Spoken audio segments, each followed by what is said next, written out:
This episode of Obscure Chatter is brought to you by Bill Shakespeare. All the world's a stage, and all the men and women merely players. They have their exits and their entrances. And one man in his time plays many parts, his acts being 7 ages. At first, the infant, mewling and puking in the nurse's arms.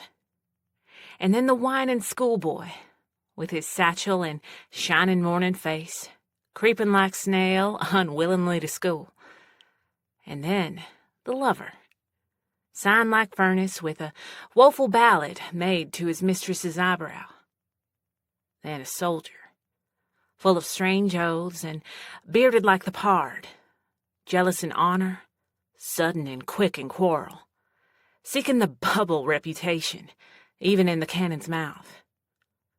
And then the justice, in fair round belly with good capon lined, with eyes severe and beard of formal cut, full of wise saws and modern instances.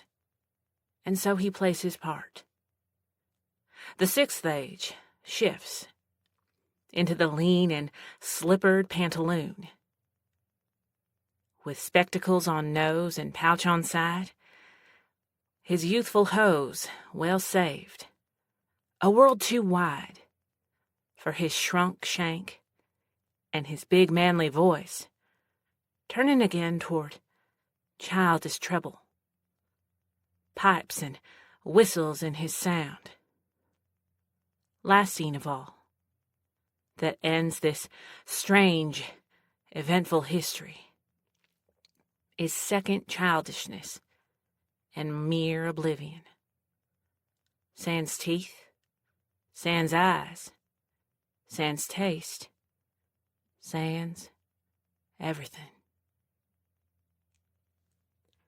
And now, on to the episode. Woo! I'm not going to tell you guys how many takes that might have taken, but here we are. Welcome to Obscure Chatter. I am your host, Terri Doty, and this is a really fucking weird show already. You're welcome, and I'm sorry. Not sorry. If this is your first time listening, welcome. And if this isn't, welcome back, you beautiful bitches. I mean that in the best way, like the kind that makes puppies bitches, not like the ones that get stitches. Oh my God. So you're already asking, hey, so Terri, what the fuck was that? I got it in my head just over and over with all of these social media posts about the Southern accent basically being our British accent or something about that. I don't know, but it got my head tumbling around, and you know, since I have a little more free time than I've been used to lately, I decided maybe since Mama doesn't have real sponsors, that she's referring to herself as Mama's just gonna keep going off the fucking rails with sponsorships that aren't really sponsorships. So, ta-da, Bill Shakespeare. That is one of my Southern accents. If you want to go ahead and just clip that and send that off to, the agents in LA, New York, and be like, hey, it's crazy that you're not using this insane bitch. By all means, please give a bitch credit and go to terridoty.com to give them some more information. But yeah, aside from that, I've got nothing for you on that front. It is the end of April, which Steven and I were talking about this. It is wild that April is still going, if that makes sense. Like, it feels like April has been like 3 months, actually, to whereas like February and March just kind of, I don't understand it, but I'm also grateful. Oh my gosh. The idea for that monologue was to do it all in one take. If you liked it, great. If you didn't, shut your fucking mouth. I don't care. And actually, before we get to questions and topic requests, there was something about my sponsorship last month that I want to talk about. And this is my birthday month episode, so I do want to talk about, like, hey, what I did on my 40th. But I feel like I should bring this up because I got a couple messages from only men. Only men. And I'm talking no fewer than 5 messages about how it was borderline inappropriate to make my fake sponsorship last month. Guys, what the fuck is your problem? First of all, it's called Obscure Chatter. Second of all, it's hosted by me.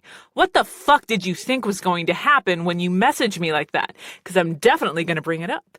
So I'm still in a good mood, and I think this came from a good place. Let's give you the benefit of the doubt. If not, fuck the fuck off to Fucktown, fucky. Bye. Fuckity bye. Anyways, for those of you who haven't listened to the beginning or just last month's episode at all, I always make a fake sponsorship episode. And I say I always.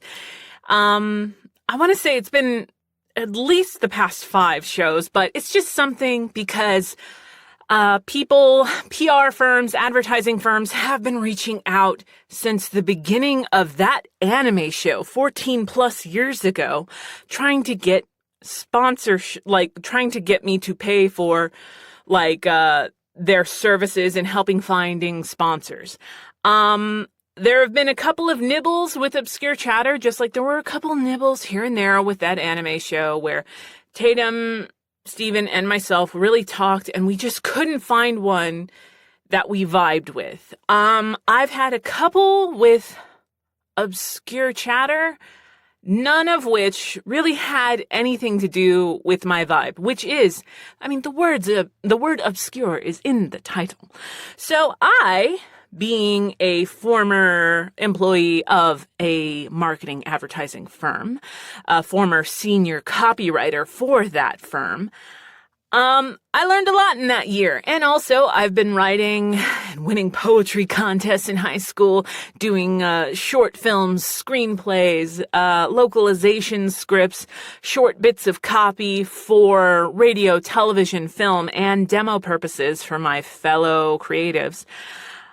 I decided, since I don't have any sponsorships, I'm not beholden to any sponsors, so I'm going to make up fake sponsorships.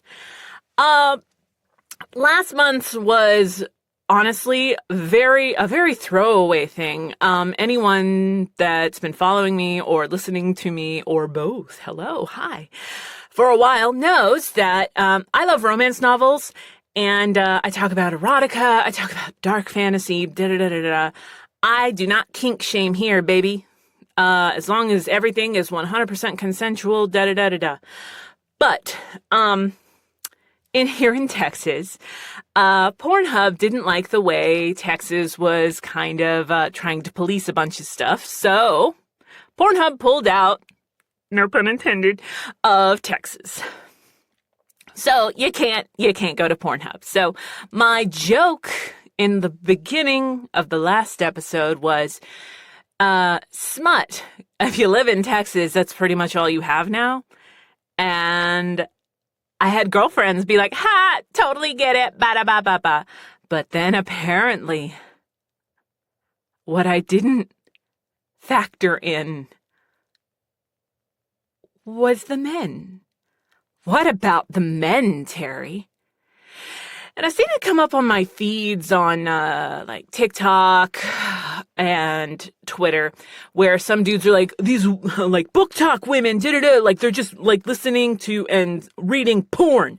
I'm really sorry that it offends you, but it really isn't fully just about that. So let's talk about it. Let's talk about smut. Let's talk about the men, because my God, only 97% of things are about the straight white male experience. What the fuck is happening? We need all of it, damn it. Like, that was my male voice that I was going with. Guys, so, if even mentioning the word smut, S-M-U-T, makes you uncomfortable or, like, legit triggers you, 100% skip listening, skip reading, anything that doesn't bring you joy. There's no reason to force yourself to read or listen to anything that makes you squirm for the wrong reasons. Hello. That said, I want you to go back in time. This is a 40-year-old talking, so I don't really know the scope of how schools handle sex education, but I'm going back in time, and you may or may not be around the same age as me, and had to sit through, the boys are going to go to one classroom, the girls are going to go to another, and they're going to talk about stuff. Be sure to have your signed paper from your family, or you can sit out in the hall until the people that have a signed paper can go. Here in Texas, abstinence is what was really taught, which was quite something in high school, because I actually remember multiple sex education classes. I don't think there was one when I lived anywhere else. I went to a few schools in California and then South Texas and then West Texas and then here in North Texas. I cannot recall really anything before that. But I know that some schools don't do it now. They leave that up to the parents, which when I was considering being a parent, I'm like, my God, how am I going to handle this? It wasn't going to be the only safe sex is the sex you're not having, which I actually think is a much more clever way than the way other people handled it. But anyways, back to smut and sex education. So, whenever we talked about it, it wasn't really for anything other than medically accurate sex ed, right? It was the bare bones, where, again, they stressed abstinence and they talked about, teen pregnancy and, oh my gosh, all this stuff. But really, if they did talk about sex itself, it was through, let's call a penetrative gaze or penetrative lens. Everything was through the male perspective of sex. If that wasn't your experience, I'm so jealous of you. But there was really no shame about it. When we talked about sex, if we're talking about women, we're talking about our risk of pregnancy, our risk of STIs, there was no shame for the male side. And it talked about, really, it began and ended with male insert and male ejaculation. I promise, we're all getting somewhere. I promise. But women and marginalized groups, what about us? The female body has the only thing on the body that is specifically designed for pleasure. Which I once said to a friend, and he's like, he's sexually active gay man. He's like, we can find pleasure just fine. No, bitch, that's not what I'm saying. I'm saying on our bodies, there is something that's only purpose is a bundle of nerve endings that just can be pretty fucking great. I'm losing so many people right now, but hopefully I'm gaining some people too, or keeping some people. I promise I have a point, because we are talking about the males that had their feelings hurt by me merely mentioning smut. I did not talk about BDSM. I did not talk about, I'm so overwhelmed with the things I didn't talk about, because all I did was mention smut, which they alluded to that being worse than the word porn. I'm so freaking confused by that. But anyways, sex ed was really about the culmination of male orgasm, and then lesson done. I think about like Mean Girls when the coach is like just throwing condoms at people. I'm like, we didn't get those. I don't even know what they would do now. It was something that we all had a good laugh at, especially in high school because some of us were sexually active. I was kind of terrified about my friends being so sexually active, and I basically, I wasn't sexually active until like toward the end of high school, and even then, looking back on it now, I'm like, man, why was I in such a rush?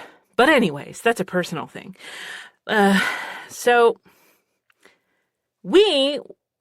I'm saying we as in women and marginalized groups again, we didn't feel emboldened the way I felt our male counterparts were. There was nothing like in the form of community. There, women didn't really have locker room talk or talking about conquest, numerous conquests, whatever it is. And if we did, my God, we were so quick to get shamed for that. So what we ended up doing, at least on my thing, is just kind of trial by fire with being like, all right, I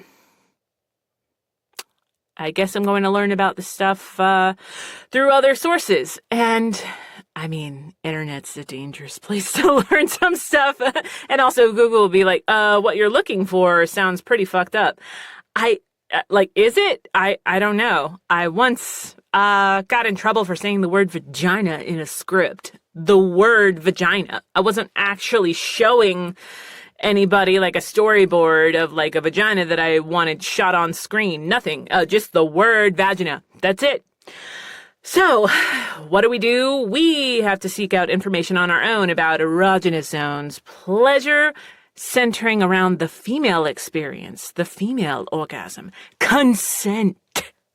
Consent is something that isn't just talked about, which is, I don't know, we could talk about that. Queer sex, and so much more. There's just so much that we are left to to figure out on our own. Again, bless the internet, but be wary of the internet as well. So, let's get back to smut. Smut. This seems to have, for me at least, have been a very healing thing, is to find books where I'm basically unlearning some very not great things that I assumed were normal and made me feel wrong when it came to sex ed. Or just having sex, being a sexual person. And some of that stuff really fucked me up for years. So, for me, I can't speak about any other smut reader, any other romance reader.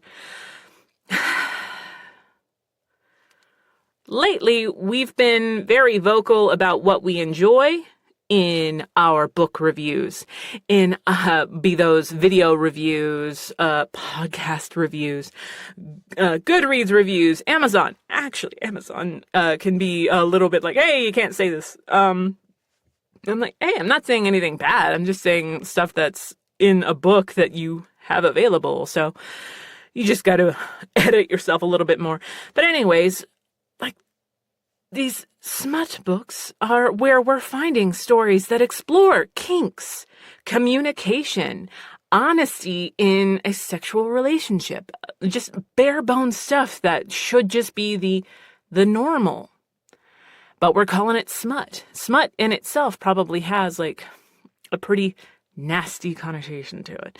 But for me, no, it helped me unlearn things that were often traumatic and demeaning to me as a person. And I feel empowered a lot more now. And I gotta tell you, men, I have a bunch of girlfriends that are in committed relationships, and men are just now picking up on this. You want your women reading smut. You want your women reading romance because it gives them ideas that you're not gonna complain about. maybe they'll pretend like it was their idea, but if they just finished reading a book and suddenly they're into it, spoiler alert, they just read a spicy scene. Guarantee. Okay, I am like 97% sure that they just got done reading something spicy. And you should thank the author. There you go. So, I'm sorry, not sorry. Perhaps I would argue you to inner reflect on how the simple mention of smut elicits such a strong negative reaction. Romance, erotica, it helps people feel turned on, explore fantasy, yes, but it's healing. And oh, so much more. Just something to think about. And I mean, I could honestly make a whole show about like, oh, da-da-da-da-da. No, that's enough for me. So, if you have a problem with any sponsorships going forward, please know I'll likely talk about them in the next show. Not shaming anybody, but you're not going to basically talk at me about something that I decided to do on my show that was honestly pretty lighthearted, and then you made me have to like explain it for like the first 20 frickin' minutes of my show after I did some Bill Shakespeare. Sir, calm down. Anyways, I hope that helps. And now we water.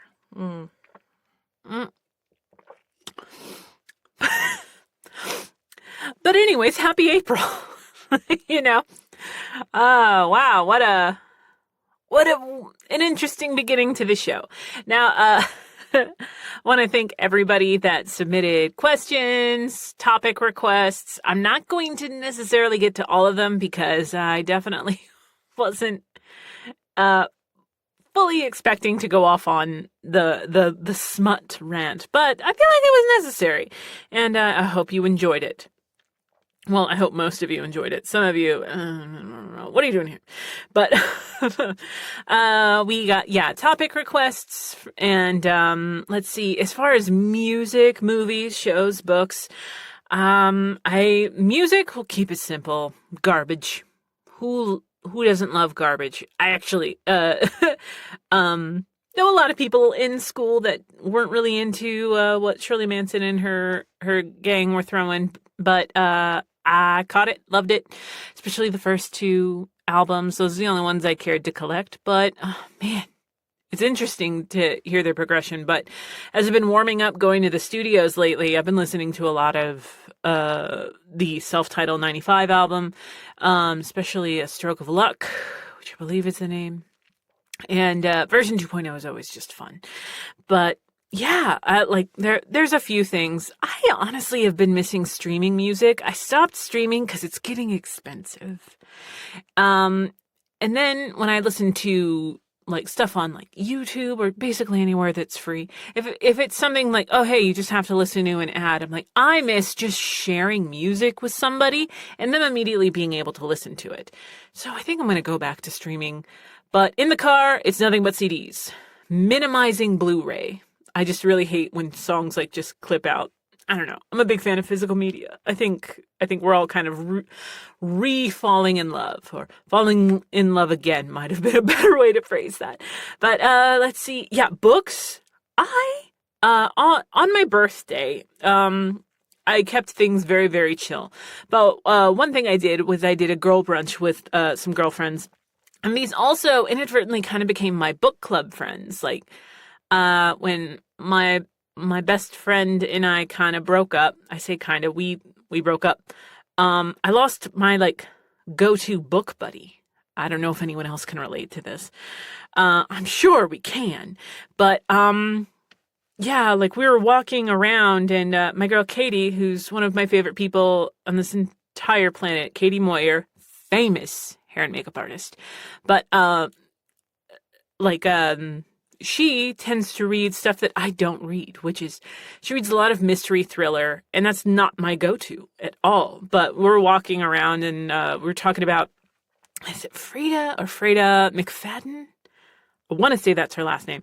Like we read the Housemaid series of books together, and there's a third one coming out this year that we're all like kind of jonesing to read. But she's like, well, obviously you've read Riley Sager. I'm like, nope, don't know who that is. And so I had her remind me, and picked up Lock Every Door, and I liked it. I liked it a lot. I just finished another Riley Sager book that wasn't fully my vibe, but I like the way he writes. I like the way he writes women. That might be shocking to some people, but yeah. I love that my girls are challenging me to read different stuff. So Lock Every Door was haunting. It I was reading it in bed, just kind of like, oh, I don't really read mystery thrillers or things like listed as that. And I'm just like scrunching up in bed, being like, oh God, what's gonna happen? I dug it a lot. And then another girlfriend in this group, I might have mentioned them before. These are girls that I used to work with at the marketing advertising firm. I try to go out of my way not to say the name of the place, but it's gonna come out one day and nothing will happen. But another girl that I worked with, Emily, in our group that we call You Can't Sit With Us, but you can sit with us most of the time, as long as you're not a dick, as long as you're not like, hey, what about the men? Why isn't there a man in this group? Have you guys not thought? No, anyways, but Emily had been begging at least just one of us to read Fourth Wing by Rebecca Yarros. And I had told her, I'm like, I tried, I just couldn't. And she was like, flabbergasted by that, because I do love dragon books. If we're talking about smut again, like dragon shifter books, don't want to. That's all I'm gonna say about that. But I guess I had just read something similar when I tried to read it, but like I could tell that she was really let down. She's like, I just need somebody else to read it so I could talk about it. God damn it. So what I did is I gave it a redemption read, and it worked. It really was that I just read something too similar previously, and I'd read a couple of things by Rebecca Yarros before, and I gotta say, it just clicked this time. And I know it clicked because Steven and I tend to read different books, but sometimes we'll read something at the same time. He'll typically choose the audiobook, which is reading, for those of you who say that isn't. It's just using a different sense. Don't be a dick. And I tend to listen, or I tend to read with my Kindle, and if I like it, then I'll physically buy it. That's my way of saving some money. Also, Kindle Unlimited is a great option if you want to save some money. I mean, it's like millions of books for just $12 a month. It's something that it's also just easier for my eyes than like an iPad or anything like that. But I listened to the audiobook for it, and the narrator, oh God, I wish I knew her name, but it actually might be the same narrator as the Lunar Chronicles. But yeah, no, I know I dug this book because I kept telling Steven things that were going on in the book, even though he hadn't read it yet, but now he wants to read it. And yeah, I'm borrowing it from the library, and I'm just waiting like 2 more weeks to get the second book. Library is also an amazing option. Never forget about your local library, people. It took me a long time to realize just how good their digital library is. It's a lot of fun. But yeah, so those are my 2 main books, is Lock Every Door by Riley Sager and Fourth Wing by Rebecca Yarros. Shows, I'm enjoying the return of Star Trek Discovery. I feel like it's a little slow, but that's the thing about certain seasons of your favorite, like sci-fi, is it's a slow burn. You've been with these characters for a while. Just be patient. And, sometimes I'm just an impatient ass that way. So, it's a bummer that they won't continue. I think they started off real strong, and I'm looking forward to returning back to it. It's not a show that I just finished, but I did recently get the news that Star Trek Lower Decks is not continuing, and that's a big bummer to me because I love it. I think the voice acting is great. Big shout out to basically the entire cast. I do have a soft spot for Jack Quaid. I guess I have a little bit of a crush on him, but I just think his vocal talent is stellar, and I hope he gets to do more voice acting. I hope so. And I also love him in The Boys too. He's just all around a great actor. And then movies. They're like, I finally got Steven to watch The Changeling, which I have it on VHS, but I had been meaning to try to get him to watch it. He'd never seen it. It's a 1980 film with George C. Scott. It is slow, but it's still real damn good. So if you Steven watched it, he's like, oh my God, he just picked up on little things that I do. I will not explain to you why I do this unless you've seen it. Even if you've seen it, you might be like, why do you do that? But I do this like little Joseph or Joseph thing. And it's from The Changeling. It makes no sense whatsoever if you haven't seen the movie, which Steven's like, I thought that was from a Key and Peele sketch, which fair. I do love Key and Peele. But the main two flicks that I said that I would talk about, and one I guess I just hadn't mentioned before. But the first one is Lisa Frankenstein. It's, I believe, the directorial debut of Zelda Williams. And wow, what a first film. Like, I don't know. It just felt like somebody who'd been making films for a while. If you have seen it and you don't like it, that is totally fine. I can see not everybody digging it. I loved it pretty much from like the jump. I did. It's like, think if you haven't seen it, if you're a horror dork, you might have seen this really weird movie. I don't know if it's necessarily horror. Whatever, it's got zombies in it. My Boyfriend's Back. It was a really weird movie with like a very young Philip Seymour Hoffman as like a go-to like high school football bully. He's not the lead at all, but it's My Boyfriend's Back. It's a really weird movie about a guy that digs a girl so much that he comes back from the dead, but he's still technically a zombie or technically undead. And then think like that meets Heathers, but with like a John Waters lens. That's the vibe I got. And the performances are great. It's got one of the Sprouse twins. I want to say it's Dylan. There are some people that are really into the mythology or just history and filmography of the twins. I just remember those were the twins that were in the Adam Sandler Big Daddy later, and they were in Friends, then they were in The Sweet Life of Zack and Cody, and then one was in the Riverdale show, another did like a lot of like book adaptations of romance novels that may or may not be spicy. But yeah. So the Sprouse twin, I'm gonna say it's Dylan. I'm 98% sure that it's Dylan. But Dylan did this mime physicality thing to his performance that I just adored.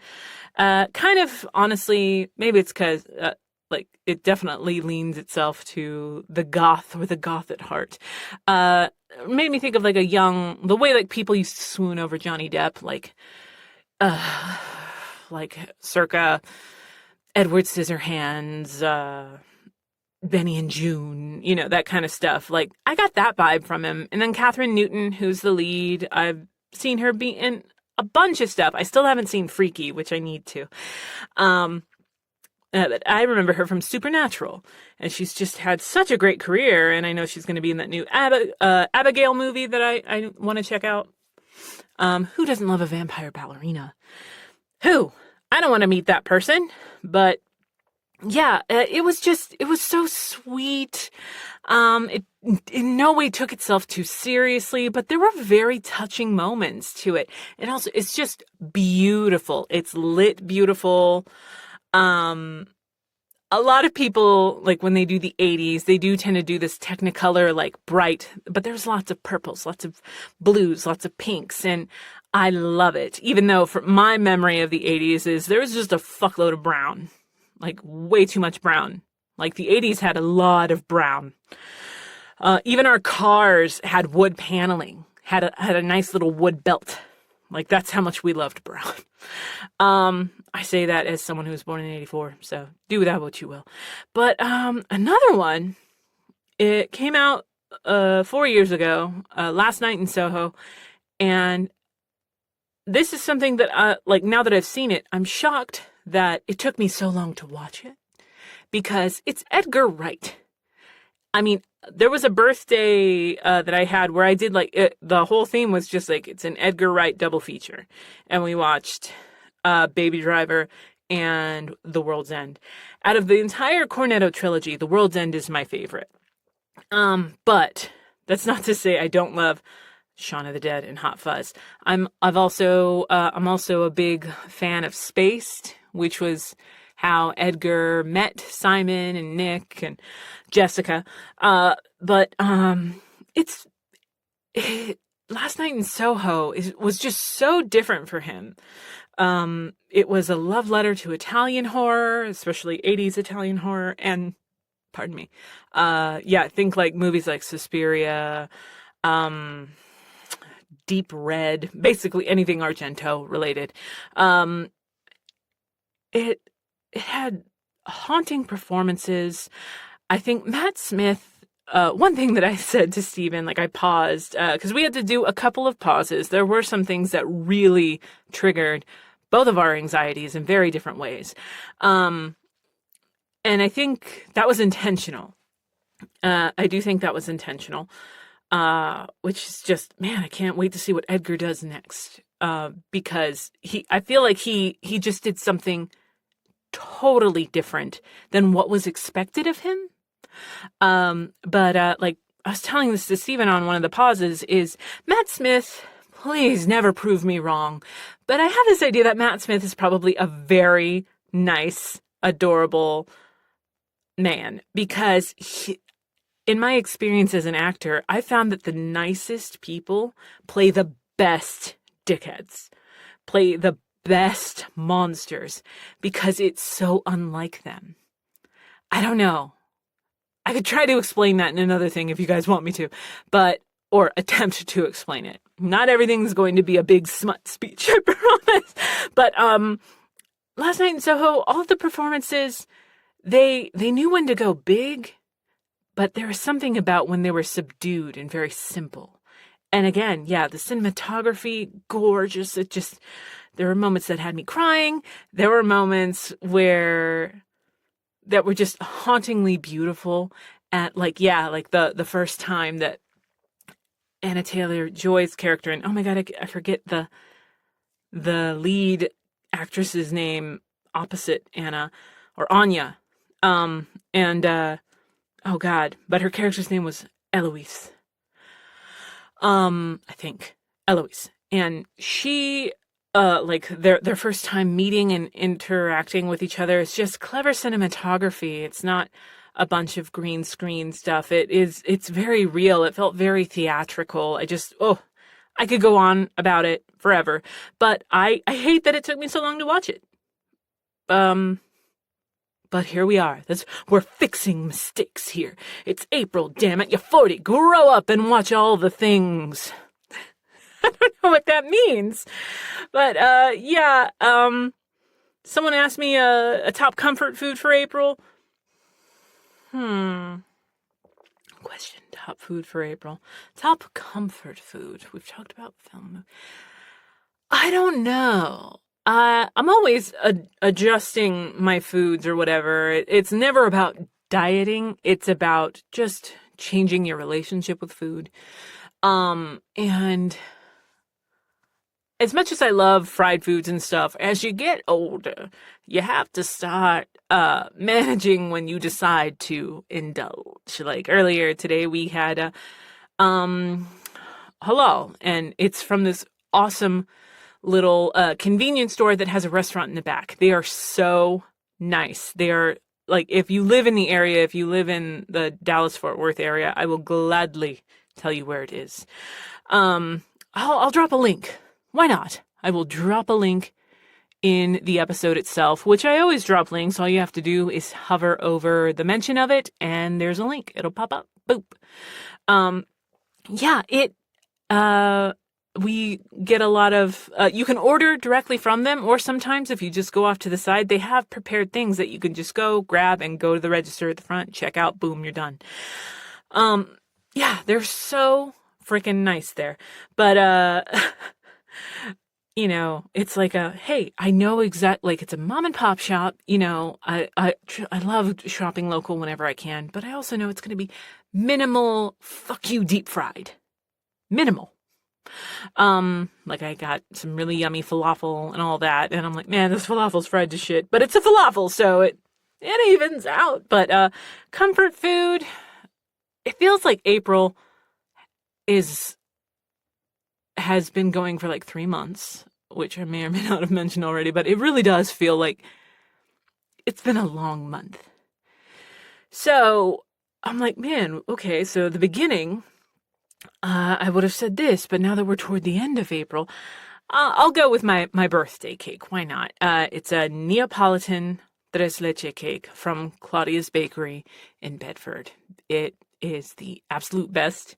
Even though they're cursive, Steven had them write happy birthday wifey, which is his nickname for me, in cursive, and then let it sit in the sun a little too long so it melted. So it honestly looked like it said happy birthday Whitey. Witey. So I'm like, sure, why not? And someone made a joke on like Twitter, like, that's what I'm going to call you when I see you next time at a con. I'm like, please do not call me Whitey. That will not go well. Even if I get the reference, please don't do that. So yeah, second would probably be seasoned French fries. I guess, it's birthday themed because, my birthday meal is like, you can take, like, my husband's like, we can go anywhere. We can go to our favorite restaurant. I'm like, honestly, I would love it if you could make me a burger. My husband's the best chef around as far as I'm concerned. So he made me a nice little burger, made some seasoned curly fries, which are my absolute fave. And also a strawberry milkshake, courtesy of Walter Bishop. One of my favorite shows is Fringe, and Walter's recipe for the strawberry milkshake is online. So Steven found it, and he made it, and it was delicious. There's so much sugar, and I'm not a big sugar person, but yeah. Oddly enough, I did a girls' brunch with my You Can't Sit With Us group, and we went to Meddlesome Moth in Dallas, and then did some antiquing. Love these girls, but I rarely get to see them. We're all just very busy in very different ways. One of us is a new mom.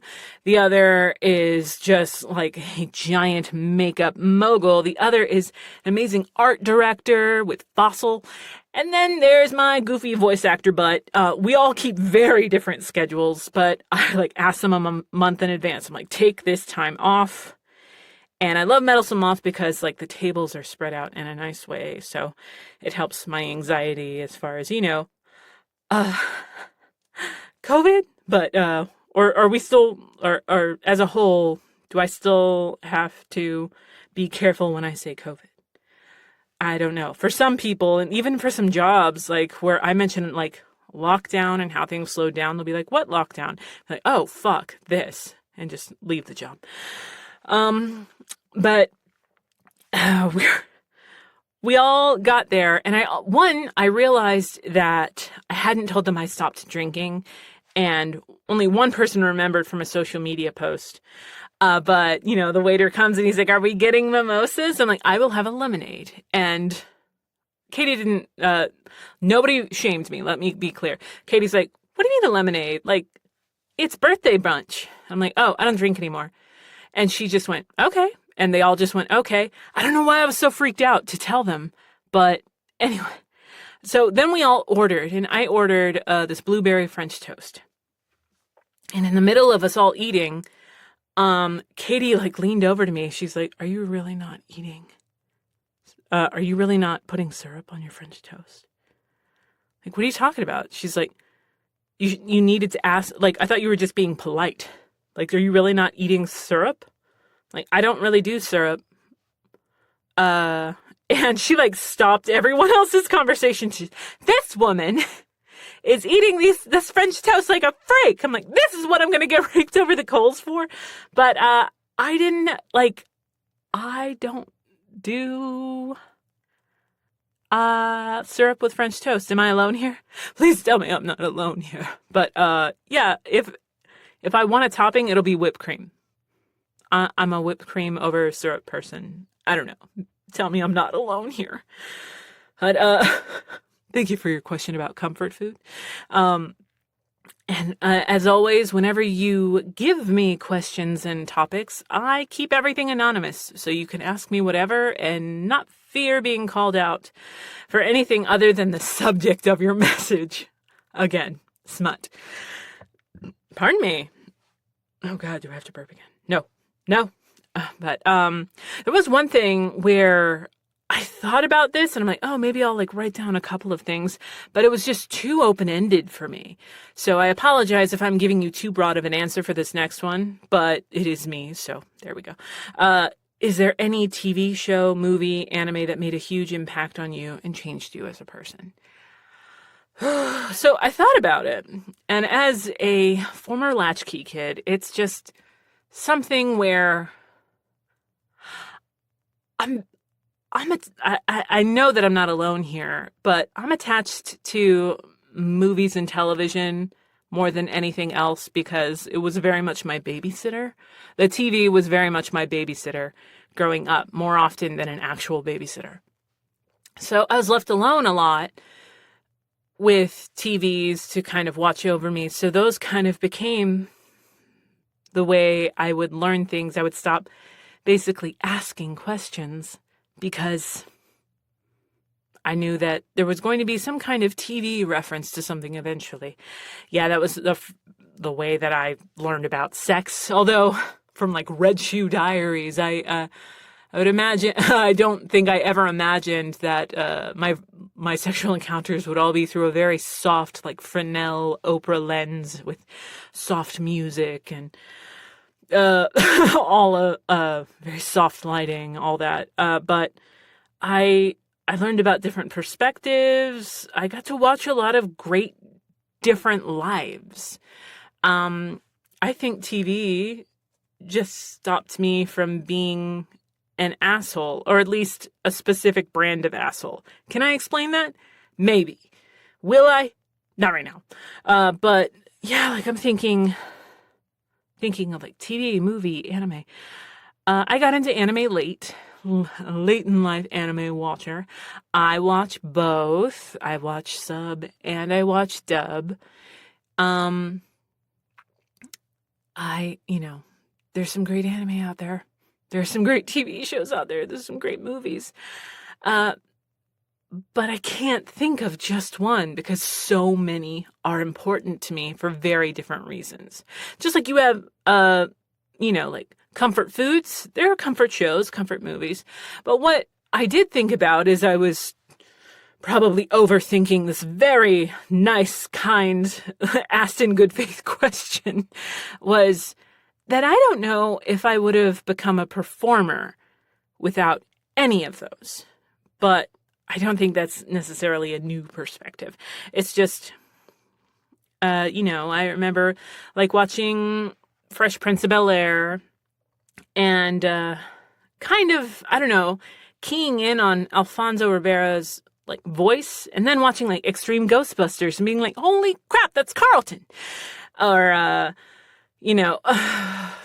watching like Growing Pains and being like, hey, JT's friend, oh my God, that's Max Goof. Like I loved being able to point people out, and I loved like just fresh bits of dialogue and being like, oh, that's such a good line. And so I think there's something to perhaps the latchkey perspective. There's an escapism that is very freeing with TV, movies, anime, that probably saved me a lot more than I'll ever truly grasp. But yeah, so that was my answer. That wasn't an answer at all. Now, we got a lot of questions, actually, that because I spent like 20 minutes talking about smut, I don't want to overstay my welcome there. But if I didn't answer your question, I do save them to perhaps throw them in later. So fret not if I did not answer a question or if I do not cover a topic request. That doesn't mean I won't talk about it. So the biggest one that people asked about has to do with Steven's Instagram post from not this last Friday, but the Friday before. For those that remember, I had mentioned either last episode, I want to say it was the episode before last, but where, you know, I had gone to my doctor and explained just some bullshit that I'm just not enjoying dealing with. And she recommended birth control. What I didn't know until she was like, you know, think about it, and then get back to me. I went ahead and scheduled an appointment to do birth control, even though I wasn't sure what kind or anything like that, because I'm like, fuck it. Yeah, let's go. It wasn't until I got home and started doing some research that the first thing was like, that's just something doctors do just to throw something at the wall and see what sticks. I like my doctor, but I definitely believe that is what happened because the symptoms that I threw out to her were something that now looking back, I'm like, it was really weird that the first thing was, what about birth control? But because Texas has been especially hellscapey this past year and continues to get worse, Google is your friend there.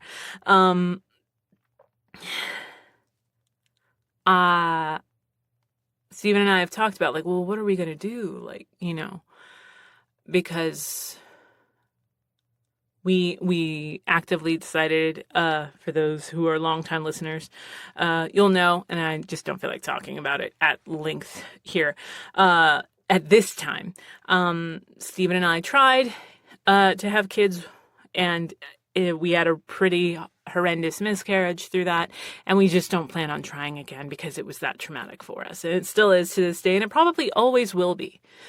But we're like, well, I was paranoid about what Texas might be doing to access to birth control, so I didn't want to get on something on top of that with all my other reservations just to possibly have the state take it away. And I didn't want to get a hysterectomy because that's a big, big procedure. I had a friend just recently where she had some problems and they recommended they were only going to take part of it. And then they went in and they're like, it was worse than we thought. We're taking everything. And she'd already had her kids and, you know, she made her peace with that, but she's still not 100% okay with having to make that decision in the moment. And that's all I'll say about that for her. Just because anything else, it's not really my story to tell. But I'm freaked out about that. And I'm like, man, like insurance would find a way not to pay for it. Like I get in my head to where it's like, Steven was like, well, it's an outpatient thing. He spent a little bit of time really struggling to get the appointment. But anyways, we went to a consultation together. We try to go to each other's doctor's appointments. We're at that level of marriage now.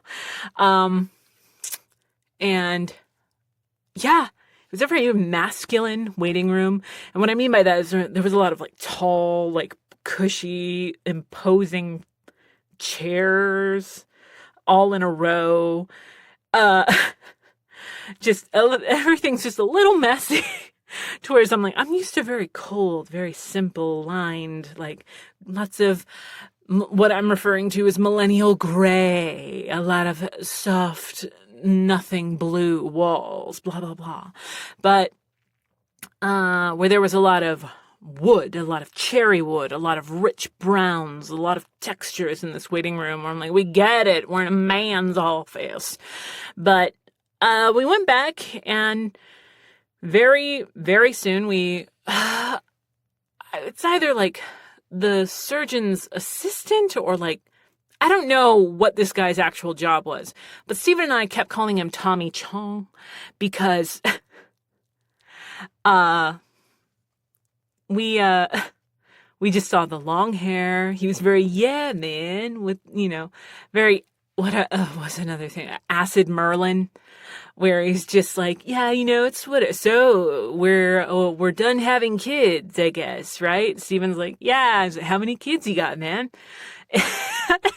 Steven's like, 0. He's like, right on. Looked at me like, right on. Where the fuck are we?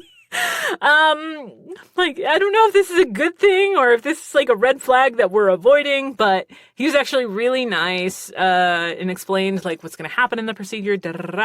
And, we checked out and, were able to do our copay, but like the procedure wasn't covered by insurance, I think.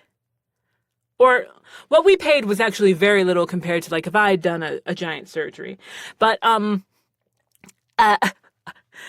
don't know why I hyper focused on this, but as Steven's checking out and they're like scheduling the actual thing, I'm looking at this candy bowl that is nothing but blow pops. And my first instinct was to be like, sour apple. You either get that or you don't. I'm 40, leave me alone. But I'm like, why blow pops? Out of all the candies, blow pops. And then I looked to my right and there's like a whole dish of Werthers. And then I look behind me and it's Tootsie Pops.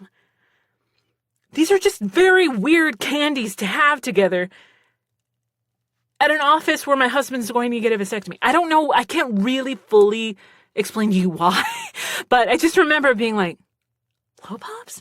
And what did my ass do? I grabbed one of every one. I'm like, boop, boop, boop, boop. Like Steven's checking out and they're seeing me just, But yeah, the thing that he was actually freaked out about the most is, he wasn't going to be put fully under. It was outpatient. It was going to, like, the procedure's pretty quick. He was freaked out about being on Valium. He'd never been on Valium before. He doesn't really like things where he feels like he's not in control. Which I totally get. But, he was more freaked out about that than the procedure. And then, I went with him to get his vasectomy, sat in the waiting room, saw a lot of dudes that I'm guessing were on the same amount of Valium, just talking really loudly about how beautiful their wife is. And the wife's just like working like remotely with her laptop. She's like, you're freaking out everybody else in the waiting room. Shut up. And then they go back. I'm like, I wonder if he's here for vasectomy too. I don't know. But the nurse kept popping in to be like, he's doing good. Ba-da-da. And Steven kept like posting or sending me photos. And then, they let me know when they started. They let me know when they ended. And then the doctor talked to me about how to take care of him. And just, he was nice. I don't know. I hate that I'm shocked when doctors are nice. But yeah,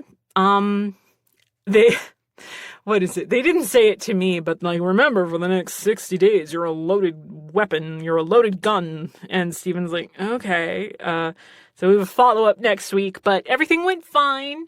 And it seems like a lot of people wanted to ask me how Steven was doing instead of asking him.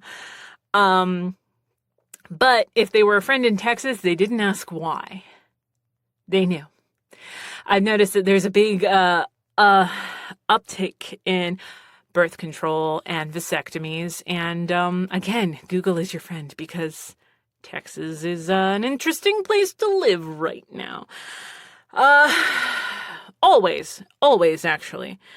Let me see. Another topic people wanted to talk about, and it's going to be really, really quick, is they're like, how does it feel? I got tagged in a lot of these things, which is interesting. For those that don't know, I've been voice acting for 16 years. I got my start as Woman A in Tsubasa Season 2. And then when I started directing and stuff, after I finished my internship in college and graduated, I was immediately offered voice directing work. And because I voice directed, I just started getting better as a voice actor. Acting for the microphone is very, very different. And for stage and screen actors, it can be very jarring to not be working and playing for an audience or for your fellow performer that you're sharing the scene with. Your partner is the microphone as a voice actor. But anyways, all that's to be said is I was me being a contractor with Funimation Entertainment. And now Funimation's website is officially gone and it's just Crunchyroll. People are like, how's it feel? Like, it's not gone. And I can't speak to really anything because I've never actually been an employee. You may or may not know me because of Funimation titles, but I'm a contractor. So that being said, they're not gone. Everybody that was working and is still working, just the name has changed. The app has changed. I've had some very deep conversations with fans that have become friends over the years about them losing access to stuff because of the switchover. I know I got an email because I had a funny account, and then they're like, "Hey, it's going away." I'm like, I know, but I don't really have any feelings about it. But I know a lot of other people do. But yeah, it's interesting, and I still say funny because it's just less weird than crunchy to me. But yeah, speaking of that, I really want to thank everybody again for burping and being sexy. Sorry, everybody. I'll leave that for my smut books. She belched erotically. What? But anyways, we were talking about anime. I get to work with amazing people throughout my career in and out of anime. But there's a new show that I'm in called A Condition Called Love, and it's shoujo. It's adorable. And I was telling the director, Helena, like, I was not prepared for the amount of love I got. And I was like, is this like a really popular show? And Helena kind of bless your hearted me in the nicest way possible, because I was like, is this a really big show? Because I got a lot of love for that. And Helena, very politely, because we met working on Bofuri together, where she was Natalie Hoover's engineer on that. And she's just worked her way up through the ranks. And I think some of the best directors started out as sound engineers. I really do. They just, I don't know, they hear things in a different way and play with things in a different way. That's neither here nor there. But anyways, Helena was like, do you ever think that people were just, people just love you and were excited to hear you in something new? I'm like, in my head, I'm like, no. That was my first response is, why would they do that? But yeah, it's been a lot of fun. And I had like some people just being like, oh, I thought you stopped doing anime. Like, no, just slow. That year that I went away, people stopped using me a little bit. And then, newer directors come in, they get their own people. And it's also just the contractor life. It's not a matter of not working. It's a matter of maybe working on stuff that isn't something you can publicize. Like I've been doing commercials and audiobooks again and all that. But I don't think you could get me to stop doing anime outright. Just keep growing, keep accepting roles, and who knows what's going to come next. But yeah, and then people wanted to make sure that I had a good birthday. I love that. Like, who needs family that they don't really chat with. I'm low contact and no contact with most, if not all, of my family. But birthdays are as big as you want them to be when you don't have kind of family members, some family members dictating what they're doing for your birthday. Maybe that's just me. But initially, when I was a little bit busier, I was planning on doing this, like, I want to go to Arizona. I want to do like a tour of the Grand Canyon. I've only ever seen it like while flying over it. Like on a plane. And I've done helicopter rides, but I didn't want to do a helicopter ride over the Grand Canyon. There was something unsettling like that. But maybe, I don't know. A helicopter ride, as I learned in Vegas, will make you feel a lot of things because they will tell you where to sit based on your weight. And, you know, hey, rightfully so, but sometimes it's like where are we going to put this thick bitch? Right there. Howdy. Just tell me where to go. But, I don't know. I just wanted to save some money since work had, like with the strike that happened and stuff, work slowed down a lot. And things that were coming up got canceled. I have a big, huge thing that I just have an opportunity to work on. And that might not actually amount to like a full-time gig, but like as a contractor and a creative, you have to plan for the shit scenario all the time.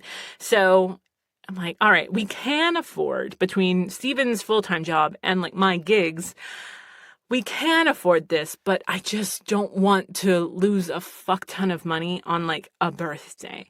I want us to be more secure for that. So canceled the Arizona trip. Also, finding a sitter for Will is interesting. She's such a diva. Will, our dog. But, I think I'm so glad I clarified that for y'all. But, I'm like, honestly, I just want to thrift because I hate clothes shopping and stuff. And I'm like, I just want to find new to me stuff. Like, I'm not a reseller. I can't imagine thrifting with the sole purpose of reselling. Is like, I found a new bag. I found a Care Bears, a birthday bear, Care Bear from 1984. I'm like, this is amazingly random. And I found it's going for like $40 plus on eBay and I got it for $2. Or, I found a weird Fabergé egg at Texas Thrift. I found, a mouse rat shirt. I'm a big Parks and Rec person. I found, a VHS of Brain Candy. How amazing is that? There was one thrift store where Stephen and I were very much in the minority everywhere we went because we wore masks. But nobody gave us shit. I'm always terrified about getting shit now. I don't know about anybody else wearing a mask. But there's only one register open and the woman's, like, the cashier's clearly going through some stuff. So I just wait patiently with my cart. She's like, sorry. I'm like, take your time. Da-da-da. She's like, thank you. And so I walk up and I got a bunch of mugs too. She's like, would you mind if I just wrapped the t-shirts around the mug to protect them instead of like putting them in paper? I'm like, oh no, that's what I would do.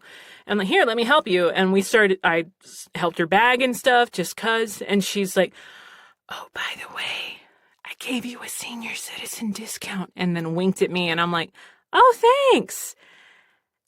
And I'm like, that's cool. And that actually saved me like $11. So as I'm walking out, I'm like looking at my reflection and remembering that I have the mask. I'm like, okay, really quick. Did she give me the senior citizen discount because it looks like I need it, or because I helped her out? And Steven's like, well, she wouldn't have whispered it if she thought you needed it. I'm like, I don't know. I'm like, oh my God, she played like a mind game and then just sent me on my way with my used goods. I'm like, oh my God. But yeah, like aside from that is I kept it simple. I visit Coral Reef Coffee, which I'd been meaning to check out. It's in Flower Mound, and coconut mint matcha. That's my jam. Yeah, I went antiquing with the girls, later. And yeah, we did Meddlesome Moth, Benny Jack and Lula Bees, caught up with a friend later that day at Ascension Coffee, all these things. And it's just like, I don't know. I'm glad that I kept it simple. Birthdays are a bit of a mixed bag for me sometimes, and I think that's the case with a lot of people, especially if they are low to no contact with family members. And having a very supportive partner through all of that is also helpful. I bought myself, oh my God, I bought myself Daria and Jane figurines from Mondo, but those won't actually be out until November. But I did that, and I also got myself an original refurbished 1989 original Game Boy and a Tetris, which that thing will warm up quick. But I'm about to take off my nails and give myself like a nail break. Like, okay, I can't wait to play Tetris without kind of fucking up my fingers playing it with these long ass nails. But yeah, I just kept it simple. The world, there are a lot of things going on that have definitely impacted my sleeping life.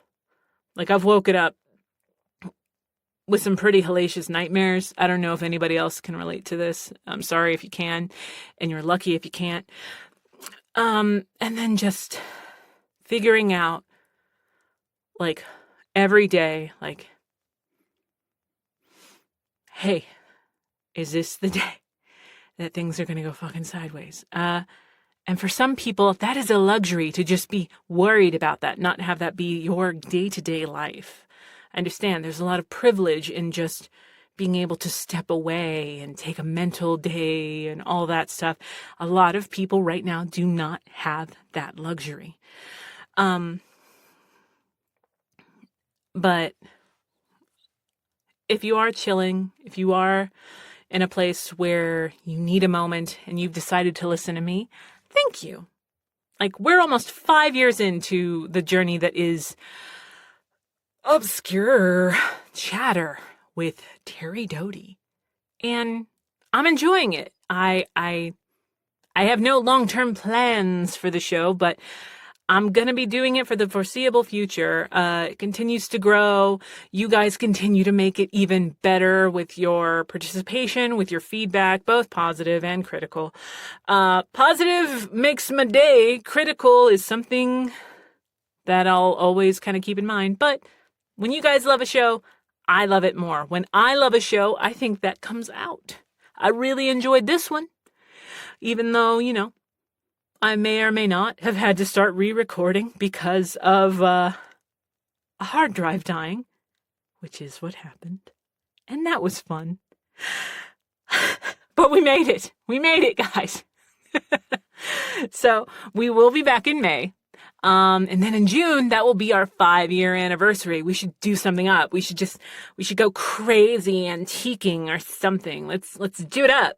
But if you want to be a part of the next show, please keep a lookout on my link tree through all my socials. I have a be a part of the podcast thing. When I have it enacted and enabled, you can be a part of it too. Until our paths cross again, read good shit, watch good shit, and just try not to be a shit. And maybe not get triggered by the word smut. Until next time.